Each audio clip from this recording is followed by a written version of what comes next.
I'm wondering how often we actually think we're conscious of the purchasing decisions we make, or is it all happening at an unconscious level?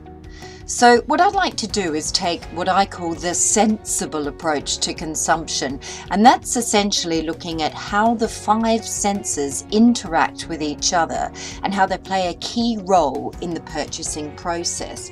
Firstly though, I thought we'd start with a couple of facts about our brains.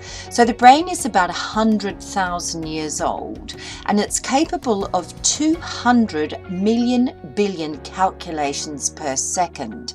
And to date, there isn't a computer that is as sophisticated technically or able to process information as quickly as the brain.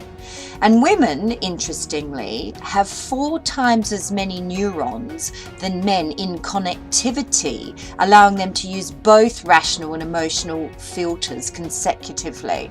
And they also have 11% more neurons in the language centers, which enables them to communicate more freely.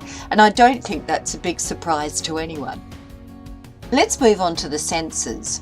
Now they take in around 11 million bits of information per second, but the conscious brain can only process 40 bits of information per second, so there's quite a lot going on at an unconscious level.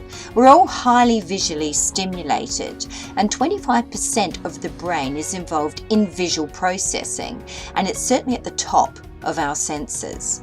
70% of the body's sense receptors are actually in the eyes, but vision doesn't happen in the eyes, it happens in the brain. Consumers shop with their eyes. The higher the visual stimulus, the higher the opportunity of getting our attention. Colour and light play a significant role in how and why we purchase, and colour is interpreted differently by different nationalities and has different cultural meanings. Visual cues then lead us to interact with our other senses in order to investigate further. So what about our sense of smell? Well, it's actually our slowest sense, and it can take almost 400 milliseconds for the brain to register a smell, where it takes only 45 milliseconds for a visual image recognition. Peak smelling ability is between 5 and 10 years old, and women have far more sensitive noses than men.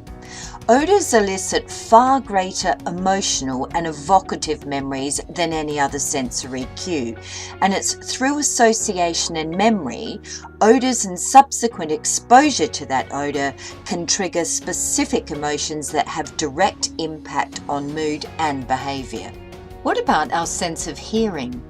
Obviously, hearing provides us with vital survival information, but sound also allows us to generate deep nostalgic memories associated with highly emotional moments. Now, when you think about it in terms of our relationship with music, we can often define a place or a time or an experience associated with a song, and that's why music plays such an important role in our lives. Now, music whilst you're shopping can either have a positive or a negative impact for exactly that reason. Let's talk about touch, otherwise known as haptic communication.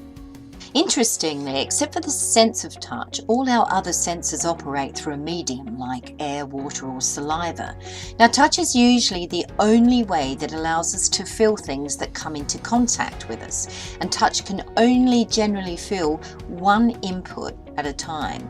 So what we do in a purchasing situation is we touch an object or an item, and we use it in a non-haptic way in terms of either bringing the item closer to your eyes so you can visualize it more carefully, or to taste it, or to smell, or even to hear.